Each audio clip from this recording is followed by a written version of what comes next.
the next point is that does corruption affect your perspective on a politician? Now, what I mean by that is, I mean, when you say you have a politician and you like them, they do the policies that you like, and they stand up for, and you feel that they stand up for you. Say that then that politician turns out to be corrupt and has a way of getting money that isn't the way a way that isn't technically, well, either frowned upon or is illegal. Does that depend, and it does depend. I'm not taking it in as in white or black. I'm saying it does depend on what they've done. But let's just say that it's ambiguous. They are just corrupt. They've done something slightly corrupt. Does that affect your beliefs on? Do you feel that politician is still a good politician in your eyes? And that's the question I'm trying to think, and that's the question I'm asking. Does it affect now?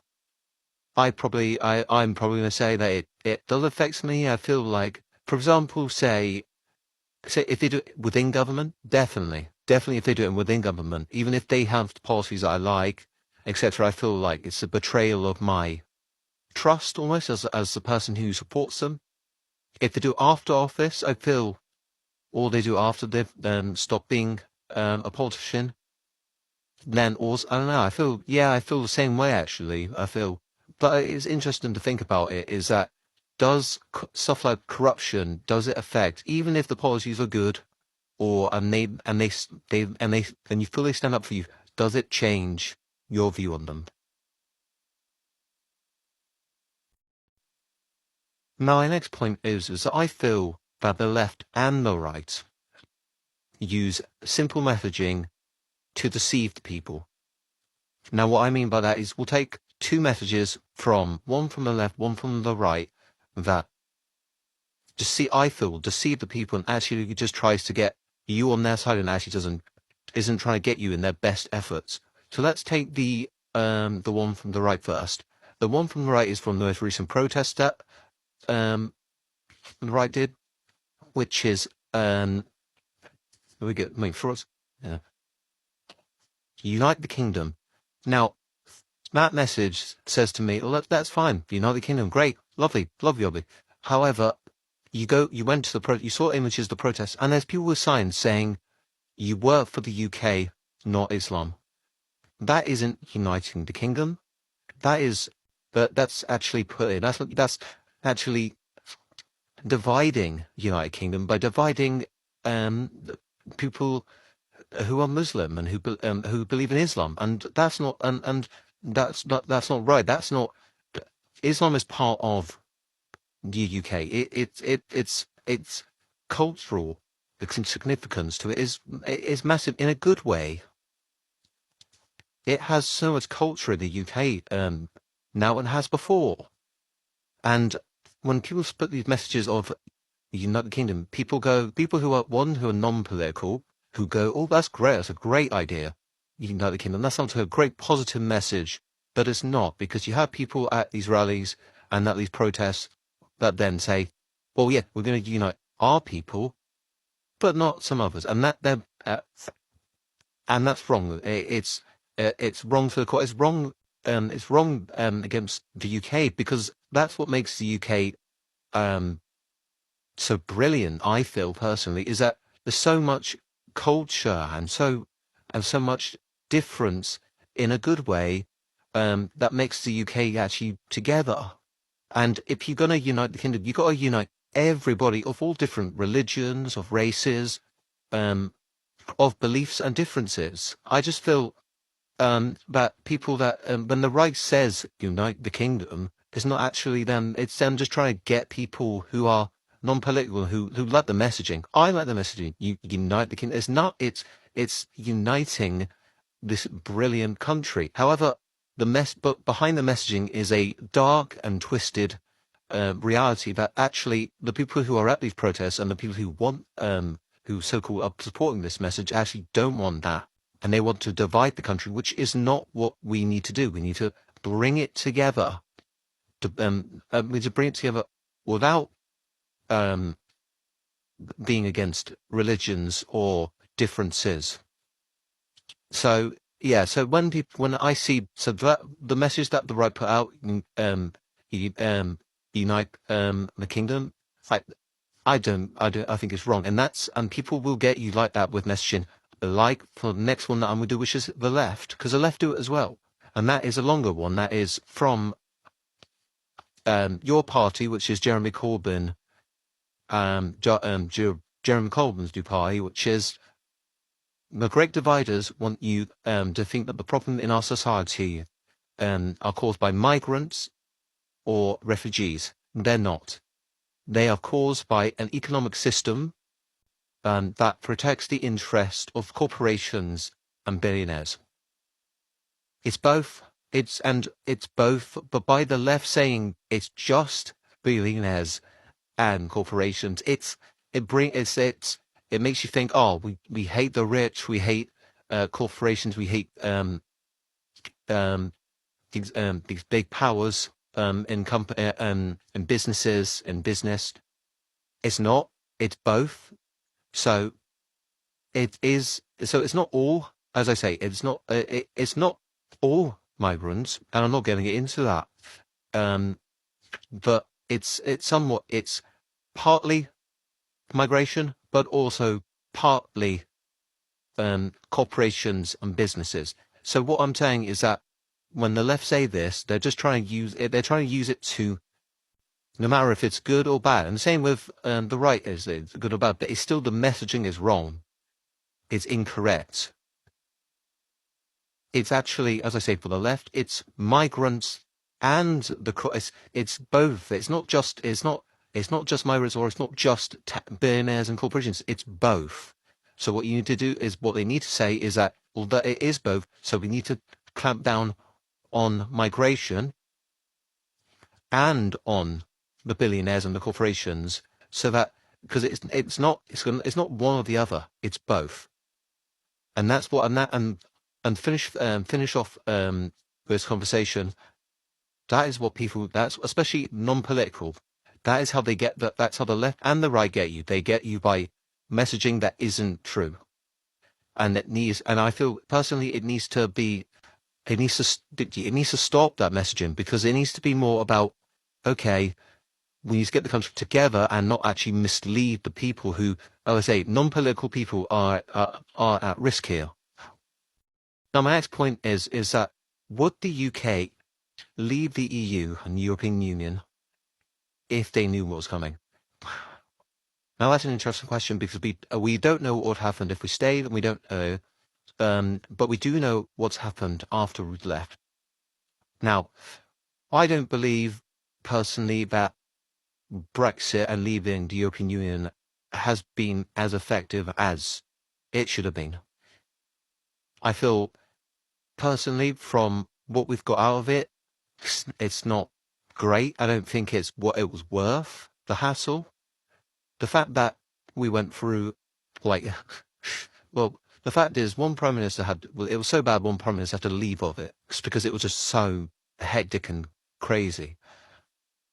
Well, two really, to be honest. Well, one mainly. Theresa May, I feel, left because, well, yeah, Theresa May did leave because of Brexit, and that how she can handle the weight of it.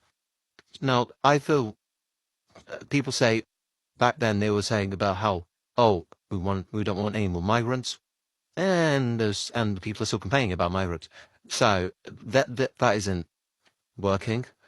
And I feel it just has caused, although we may have some pros out of it, has it been worth the hassle? If I went back, and if everyone went back and voted again, would people vote for it? I'm not sure. I don't think they would. I mean, they might do, but from what people have said and what I've heard and read, is that people wouldn't be dead, but they didn't say yes or no. They would have to really think about it. It's one of those that it's not a yes or no instantly. You really have to think about what has leaving the European Union done for this country, and what are the benefits. Now, you could say the government at the time weren't equipped to do what the people wanted to do after leaving the European Union. But still, I'm not sure if people would still go for it. I'm not sure if people think it was worth it.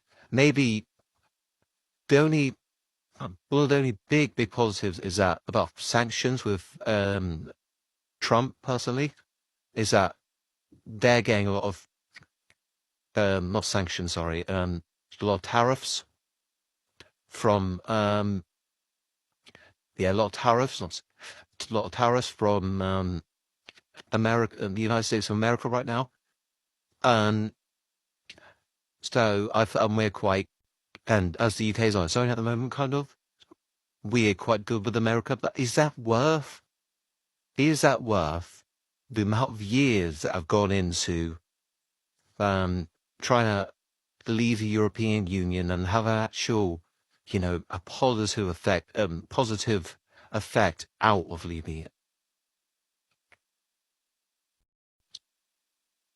My next point is I feel that international students should pay more to study in this country. And that's my firm belief. However, people will say, and it is true, international students do actually pay more in a sense. So now it's hard to calculate how much one pays for university because everyone does different courses, everyone lives different places. So, and different courses cost different amounts, different areas that you reside in. If you live away from home or live on your own, they will have different costs. So it's hard to say really how you can calculate how much a student is costing to be is paying to be at a university in the UK. However, you can actually there is a little there you can actually look it up and see it's roughly about they pay about if you do an estimate it's about 10,000 more. They pay 10,000 pounds more to study in the UK. Roughly, it's about 10,000 to 20,000 that they can pay more to be in this country. Because you've got to look into, like, as they living and the courses and what they do with international students. But it's roughly about 10,000 to 20,000. Now, I think there needs to be, personally, I think there needs to be a set amount that it costs, and people say, well, they do pay for visas, etc. But I think there needs to be actually like a big amount to actually like a decent amount because it's about could the average about 455 for a visa, roughly.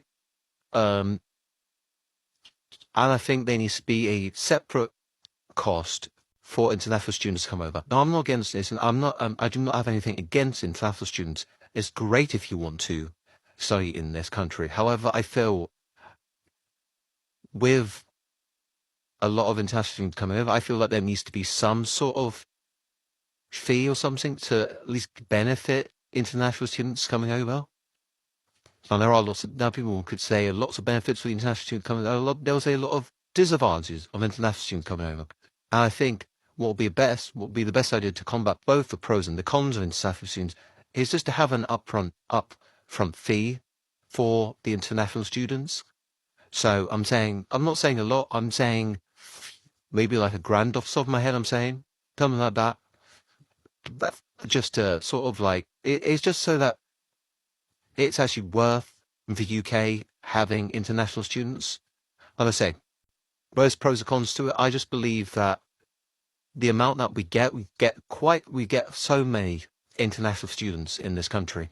So many. And as I say, it's not a bad thing. It's not a good thing. It has its pros and cons. I'm just saying, just due to the fact that we'll probably get more in the future, due to the fact we're getting quite a lot, and we'll probably get more in the future, because the UK is so good at education and it's so good at actually, getting someone into jobs and getting them a good degree.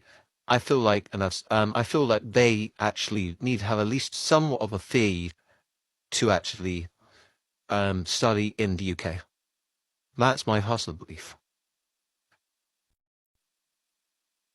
Now, our next point is again about monarchy. Again, I'm not for the monarchy, against the monarchy, etc. But I do feel that it needs to be tweaked a little bit, and that's what I've made in points before. It just needs to be not removed or like reinstated in a big way. It just needs to be it just needs to be tweaked. And what I feel is a good idea is that the amount of people who are linked with the monarchy and get money from get money from the people and the taxpayers is as much. To be fair, the king has actually done some good in saying that there should be less people that are loosely related to the monarchy that should get money from the people and the taxpayers. And then that is a good point, and it's good that the king is doing that. However, I feel it needs to go a little bit further, and it just needs to be. It needs to be the core. It needs to be. It just needs to be. And I'm not saying like you shut off them completely. I'm just saying it's going to get to a point where like it's just like it's going to be the king's like sons, dogs, aunts, nephews, childs, and etc. Like they're going to still get money from the monarchy, and it's just like I'm not sure. And from the monarchy, I mean from the people and taxpayers, also from the monarchy as well. It's just like I feel like at some point it just needs to be just cut off. There just needs to be. We don't even know of these people that are getting the money, so it needs to be the core monarchy that should get it. Now, I'm not, um, as I say, I'm not in government. I'm not the person who needs to look into this. I'm just saying, I find it a bit ridiculous how like there are people out there who get so much money and they're not even remote. They're not even on the balcony. For example, like I feel like the people who go on the balcony and they wave the people and give people hope.